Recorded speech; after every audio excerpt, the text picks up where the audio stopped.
monde, on se retrouve aujourd'hui dans une nouvelle vidéo, il était un livre. C'est vrai que j'ai plein de chroniques en retard et encore vous ne voyez pas tout puisque j'ai une pile à côté qui m'attend et pas des moindres. Nous allons donc commencer par mes lectures de décembre, donc environ vers Noël, parce que oui, j'ai un retard depuis décembre. Donc dans un premier temps, nous parlerons de N'oublie pas les chocolats, de Le fracas et le silence, de Cet hiver. Ceux-là, je les ai lus en janvier, mais pareil, on va en parler dans cette petite vidéo, donc tout droit jusqu'au matin. Et enfin, Le grimoire d'Elphie tome 2. En effet, depuis Noël, j'ai pris un retard monstrueux dans mes Il était un livre et dans mes chroniques sur Bookstagram, et je voudrais me rattraper. Et du coup, on va commencer tout de suite par ces fameuses lectures.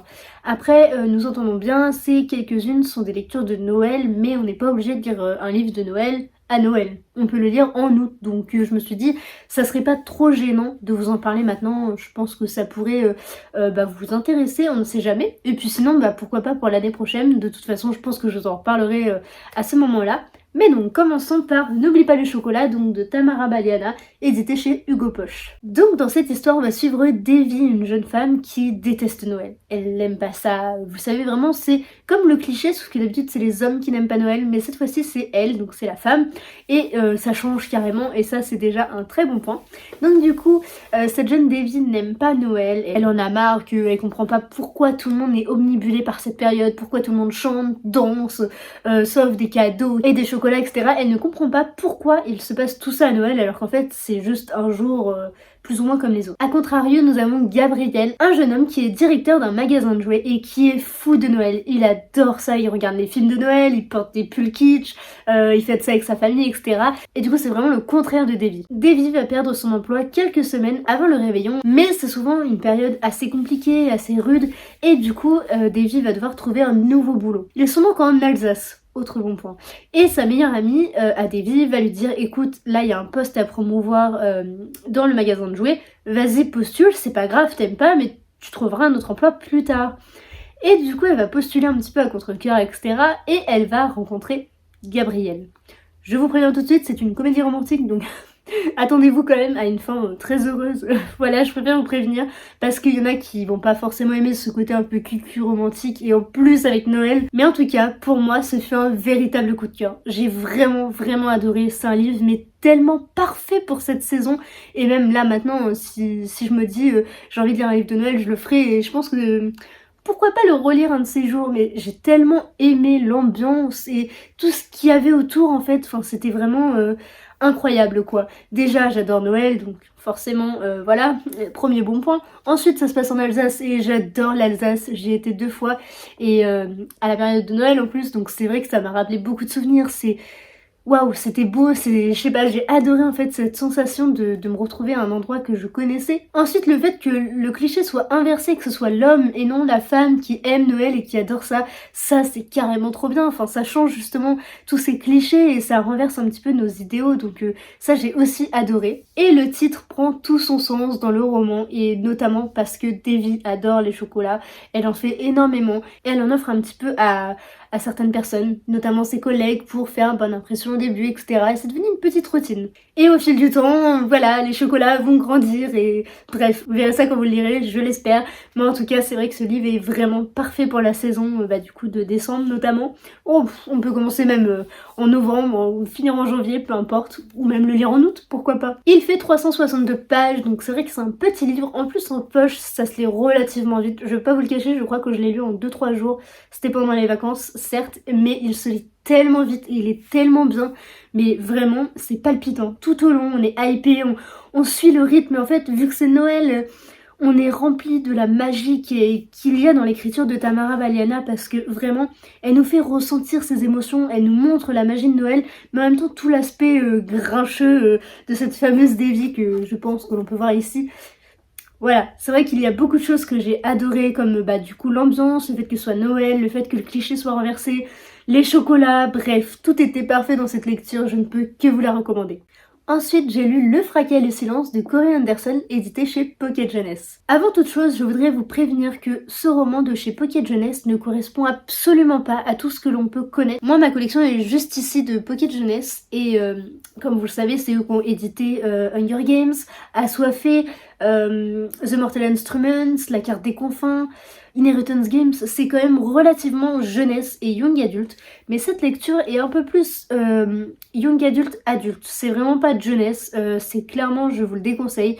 Je pense qu'on peut le lire et vraiment le comprendre et ne pas être trop choqué entre guillemets à partir de 16 ans, peut-être 15-16 ans, parce qu'il est quand même relativement dur et hyper poignant, parce que du coup dans cette histoire on va suivre Jack, un jeune homme qui a 17 ans, et son petit frère Matty. Ces deux jeunes garçons se retrouvent seuls, leur père est en prison et ils ne veulent pas garder contact avec, leur mère vient de décéder, et en fait pour ne pas envoyer Matty dans un orphelinat, puisqu'il n'est pas majeur et qu'il est relativement petit, et même Jack, mais je crois qu'il aurait pu quand même s'en sortir, aux États-Unis c'est 16 ans, donc je pense pas que lui n'y aurait été envoyé, mais voilà, ils voulaient pas être séparés tous les deux, et du coup Jack va tout faire pour aider son petit frère et en fait réussir à survivre tous les deux, et il va donc partir à la recherche d'un sac d'argent, c'est ce qui a notamment envoyé son père en prison, et ils vont donc chercher ce sac pour avoir de l'argent et survivre, jusqu'à ce que Jack puisse travailler.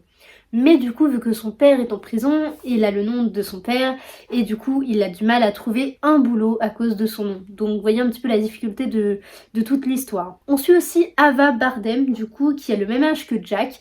Et cette fois-ci, c'est un petit peu un autre aspect. Son père est baron de la drogue. Il contrôle sa vie depuis 17 ans. Elle est vraiment sous son joug, si vous voulez. C'est un peu le père autoritaire qui reste derrière et qui cocoune un petit peu sa fille. Et Jack et Ava vont se rencontrer un petit peu hasardement, et ils vont partir à la recherche de ce fameux sac tous les deux. Mais petit dilemme pour Ava, elle va devoir choisir son camp, aider les deux frères, donc qui sont ses amis et qui sont quand même des jeunes hommes, enfin des jeunes enfants même pour Matty, et être contre son père, ou alors être du côté de son père mais ne pas aider les deux garçons. Voilà un petit peu le pitch pour cette histoire. Ce roman est tiré d'une histoire vraie, si j'ai bien tout compris, parce que c'est écrit Le fracas et le silence, c'est son premier roman. Elle l'a écrit après avoir traversé de nombreuses épreuves, seule avec ses deux enfants, au cœur de la nature américaine. Et il me semble que c'est bien tiré d'une histoire vraie. Et il me semble que du coup c'est un petit peu modifié, on va dire, pas romancé, mais c'est quand même changé, mais de ce que j'ai bien compris, c'est vraiment une épreuve qu'elle a un petit peu vécue, Corey Anderson et ses enfants. Donc voilà, c'est un petit peu toute la cruauté de cette histoire. Donc je voulais aussi vous prévenir que c'est quand même empli de violence. Ça se passe en hiver, donc on a tout l'aspect glacial et très dur et un petit peu mélancolique en fait de cette histoire, parce que l'hiver est quand même synonyme de froid et de mort. Donc c'est vrai que ce roman est particulièrement compliqué à lire. Je l'ai lu à la période de Noël et vraiment, enfin le 24 décembre j'étais encore dedans, et même le 25. Autant vous dire que j'ai eu beaucoup de mal à me mettre dedans, parce que pour moi c'était pas la bonne période déjà.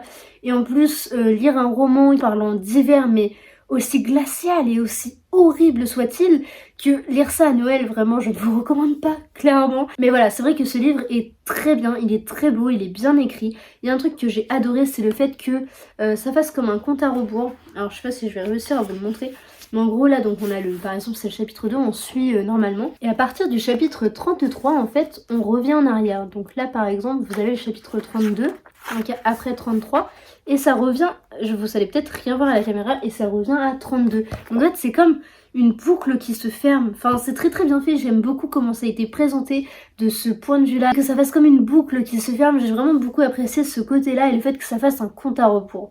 Dans les histoires j'adore les comptes à rebours, ça donne de l'action au livre, je sais pas comment vous expliquer, mais ça donne ce train-train où t'as envie de toujours continuer, et voilà, c'est vrai que c'est quelque chose que j'aime particulièrement dans les livres, et là encore une fois c'est vrai que j'ai beaucoup apprécié, et j'ai été beaucoup plus vite sur la fin. Mais surtout, faites attention si vous le lisez. Voilà, ne vous attendez pas à quelque chose de beau et ensoleillé, et que que ce soit un beau roman sur l'hiver. Absolument pas, c'est un roman glacial et dur à la fois. C'est vraiment compliqué à lire, je ne peux pas forcément vous le recommander dans ce sens-là, mais si vous en sentez prêt et si vous aimez ce genre d'histoire assez cruelle, et c'est un très très beau livre, donc vraiment je ne peux que vous le conseiller. Et c'est vrai que quand on est suffisamment mature et qu'on n'a pas peur de ce genre de trigger par exemple, franchement n'hésitez pas, c'est un très beau roman et il est très poignant et vous allez pas en ressortir indemne, je vous le dis. Voilà du coup pour celui-ci. Ensuite je voudrais vous parler de Cet hiver, donc de Alice Oseman, édité chez Hachette Roman. Dans cette histoire, on va suivre la famille de Charlie Spring, et un petit peu Nick aussi par rapport à Charlie, et donc on va les suivre à Noël, les 3 premiers jours avant Noël et le jour J, et on va aussi voir toute la famille de Charlie. Et en fait, ce qu'il faut savoir, c'est qu'il faut le lire après toute la saga Heartstopper, mais avant Nick et Charlie. Donc voilà, c'est pour vous situer un petit peu. Moi je me suis trompée, j'ai lu d'abord Nick et Charlie et après cet hiver, mais au niveau chronologie ça correspond pas trop, donc faut le lire avant. Et on va suivre Charlie après son rétablissement à cause de ses troubles alimentaires, et on va donc le suivre dans cette redécouverte un petit peu de lui et de sa façon de manger, de sa façon d'être, etc. Il se remet à vivre, si vous voulez, parce que être dans un hôpital avec des docteurs, etc., qui s'occupent de vous continuellement, et notamment des repas, c'est une chose, mais retourner dans un milieu où on se retrouve plus ou moins seul, puisqu'il a ses parents, mais c'est pas le même cadre que les médecins. Et donc, on va vraiment suivre les 3 enfants Spring, et ça j'ai vraiment adoré parce que du coup on voit vraiment leur point de vue, voir un petit peu comment ça se passe chez eux. Ce qu'il faut savoir avant, c'est que c'est une grosse arnaque, donc ça c'est la nouvelle à peu près, mais il y a tout ça encore à la fin où c'est juste un petit chapitre de Nick et Charlie. Donc c'est une grosse arnaque, je trouve. Le livre est vraiment très petit, mais je suis relativement déçue de ce petit point de la part de Hachette. C'est vrai que d'habitude ils le font pas spécialement, ils en mettent toujours un petit peu, il y a toujours quelques petits, un petit chapitre ou deux, mais voilà. Mais là j'ai trouvé que c'était vraiment abusé et que en fait on se dit bon il nous reste encore tout ça, mais en fait pas du tout. Donc c'est une petite nouvelle qui est vraiment très sympathique. De toute façon c'est Alice Oseman, c'est vraiment pour moi une valeur sûre. Les Heartstopper j'adore, et les petites nouvelles qui s'y associent aussi, mais c'est vrai que je préfère la saga en elle-même. Et du coup les 2 nouvelles que j'ai pu lire pour le moment, je suis un petit peu plus mitigée, mais ça reste de bonnes lectures, ça étoffe davantage l'univers, et c'est vrai que c'est appréciable de pouvoir en connaître davantage et à d'autres moments, parce que dans Nick et Charlie on les suit quand Nick va partir à l'université, et cette fois-ci c'est à Noël. Mais voilà, c'est vrai que de ce petit point de vue pagination, je suis un petit peu déçue. Niveau de l'histoire c'est quand même sympatoche, mais voilà, c'est vrai que je m'attendais un petit peu à mieux. C'est un petit peu décevant aussi de la part de la famille de Charlie. Ils ne sont pas comme je l'espérais, et c'est aussi la réalité entre guillemets. Ça montre aussi que les familles sont pas toutes hyper compréhensives et sont pas toutes dans l'aide, qu'il y a aussi des familles malheureusement qui n'aident pas leurs enfants, qui font ce qu'ils peuvent, mais que ça c'est pas toujours la bonne façon. Donc voilà, c'est vrai qu'il y a différents points de vue. Voilà, c'est vrai que c'est toujours appréciable de voir un petit peu ces changements de point de vue, etc., etc. Désolée pour celui-ci, c'est un avis relativement court, mais je vous avoue que c'est pas forcément celui qui m'a le plus marqué. Il était très bien, mais j'ai pas plus de choses à vous dire dessus. Mais voilà. Ensuite, nous allons passer à mes 2 lectures du mois de janvier. Enfin, c'était mes 2 premières que j'ai lues. Tout d'abord, c'est Tout droit jusqu'au matin, donc de Liz Braswell, édité chez Hachette Heroes. Ce qu'il faut savoir avant tout, c'est que c'est une réécriture du conte de Peter Pan de Walt Disney. Mais ce qu'il faut savoir avant tout, c'est que Peter Pan n'est pas le centre du livre. On suit vraiment Wendy Darling qui a 16 ans et qui vit une vie un petit peu banale et un petit peu ennuyeuse, puisque ses frères partent à l'école, au lycée et au collège, je crois. Mais elle fait les cours à la maison, elle s'occupe un petit peu de la maison, un petit peu comme une gouvernante, mais en tant que femme de foyer. C'est vraiment l'Angleterre victorienne, mais Wendy ne correspond pas trop à cette figure maternelle et très à tout faire en fait dans la maison. Elle aime pas trop ça, et puis elle rêve encore de tout ce qui est Peter Pan, toutes les histoires qu'elle racontait à ses frères de Michel et Jean, si je me trompe pas, et elle rêve encore d'aventures, elle continue d'écrire, etc. Sauf que ses parents vont tomber sur un de ses carnets où elle continue d'écrire les aventures de Peter Pan et du Capitaine Crochet, son grand ennemi, et du coup ils vont décider de l'envoyer dans une maison pour s'occuper de 3 garçons, mais en Irlande. Ils vont vraiment l'expédier à l'autre bout pour qu'elle arrête ses bêtises et d'écrire ses histoires, etc. et pour devenir une meilleure femme, entre guillemets. Wendy n'est pas d'accord avec tout ça, et un soir, elle s'enfuit de chez elle, et elle va tomber sur Capitaine Crochet, en plein milieu de Londres, sur son bateau. Voilà. Ils vont donc faire un marché tous les deux, et elle va se retrouver au pays imaginaire. Voilà le topo de l'histoire. J'ai un truc à vous signaler. Si vous voulez lire ce livre pour Peter Pan, faut pas que ce soit votre argument principal. Parce que Peter Pan n'arrive pas avant environ 300 pages sur 476, si je me trompe pas, c'est ça. Parce que c'était un petit peu mon seul argument au début. Et pour reconnaître davantage et voir une réécriture, comment c'était, etc.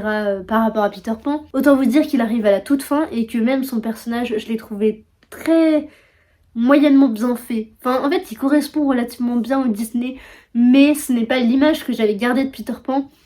Et du coup, j'étais vraiment déçue de tout ça, et le fait qu'il arrive si tard, parce que finalement, c'est un petit peu le rêve de Wendy de rencontrer Peter Pan, et sur 476 pages, il aurait pu arriver, je sais pas moi, à la page 200 ou à la page 150, j'en sais rien, ou un petit peu moins, mais voilà, je m'attendais à ce qu'il arrive relativement vite, mais en fait, il faut attendre la toute fin Et encore, il fait une très petite apparition et voilà, il sert pas à grand chose entre guillemets. Néanmoins, il a quand même eu des bons côtés parce que j'ai bien aimé la relation entre Clochette et Wendy qui partait très très mal, hein, comme de le Disney, mais finalement qui est plutôt belle et qui, voilà, qui évolue et qui grandit et c'est ça que j'ai bien apprécié dans ce roman.